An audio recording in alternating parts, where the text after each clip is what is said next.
Today we're talking about percussion. Percussion, dang it. Today we're talking about percussion. For those of you who don't know, I've been going through my Chainsmokers remix and explaining different parts that you guys want to know about. Last week we talked about kick drums and I asked what you guys wanted to hear about next and you said... So yeah, we're talking about percussion. So I think adding cool percussion to your track can do a lot and make it more interesting. I'm really inspired by Gray and the way that they add percussion to their track and just they do it in a way that no one else can. And so I kind of just use that as inspiration, and I do a little extra with percussion now in my songs just because I think that's an element that is kind of underused. So in this project here, I'm gonna show you what I did for this remix and kind of hopefully teach you some tips and tricks to make your percussion, if you want to use it in your track, make it sound good. All right, let's take a listen to what we're gonna be working on here. You should've known better than to listen to your heart again. People change with the weather. You put it back together. Don't let it fall apart again. People change with the weather. Alright, I think you guys are going to be surprised at how actually simple it is to make percussion like that. It sounds kind of complicated, but it's really all about just kind of finding the pocket and throwing the perfect amount of stuff in there. So I have everything in this pattern right here, the whole beat. So just the kick and the snare here, and then all the percussion samples. Generally what I do is I find some samples that I want to use in my library and I drag them in right here, and so I just have a bunch of stuff to play with. And that way I can just kind of like click around and just add stuff places and kind of experiment and see how it'll sound. So I have some like Cashmere samples from Splice, and then I have these which I recorded in my kitchen with my iPhone using the voice memo app.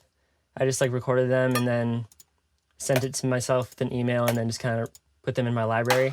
Actually, some of these are included in my free gift sample pack that you should download if you haven't yet, link in the description. Yeah, so I just have all of these samples here ready to go, and they're all routed to the same channel. And so usually I just like start throwing stuff on and playing it with the song and then just kind of tweaking it and moving stuff around, and eventually something cool happens. So it's all about experimentation. I have a couple instances here where I just threw other stuff in that's not in the pattern. So this little sample thing that I made, just adding that in for more texture. Sometimes I just like grab a little clip like this and I'll just like put it wherever. And so that's kind of what I did with this part. I'll just listen back and I'll feel like if there's an empty pocket or something, I'll just want to throw some sort of cool sound there. So mostly it's about like collecting just cool sounds that you want to use in the song and finding the little pockets where you want to throw them. Another cool little sound here is this part. So this cool little sample right here is just a percussion sample that I put in Battery 4. And so let's just use an example here. So what I did was I shortened it like this and then reversed it. And then there's this cool function right here in the setup tab where if you go to the buzz one, it makes that like cool sound.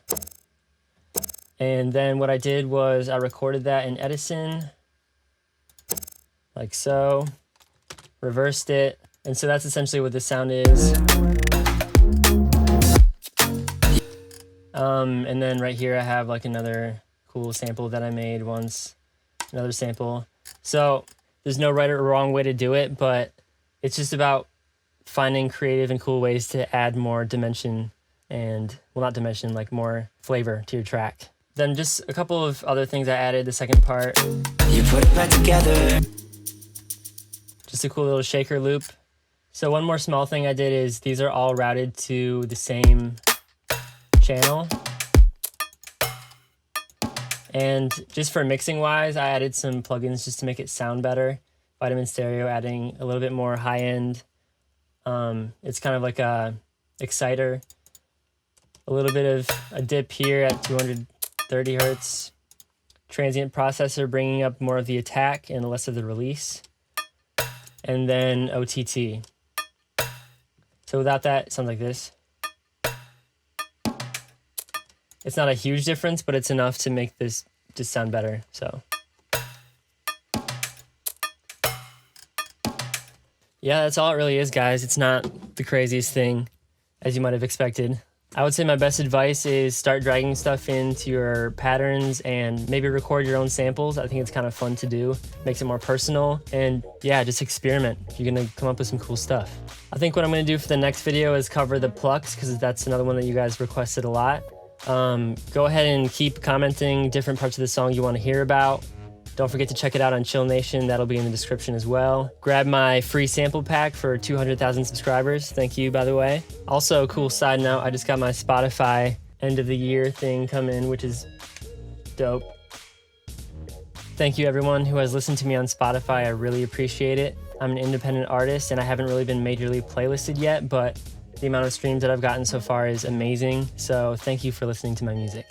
Also, if you're not already subscribed, dude, subscribe. It's not that hard. And that's all I got for you guys. So peace.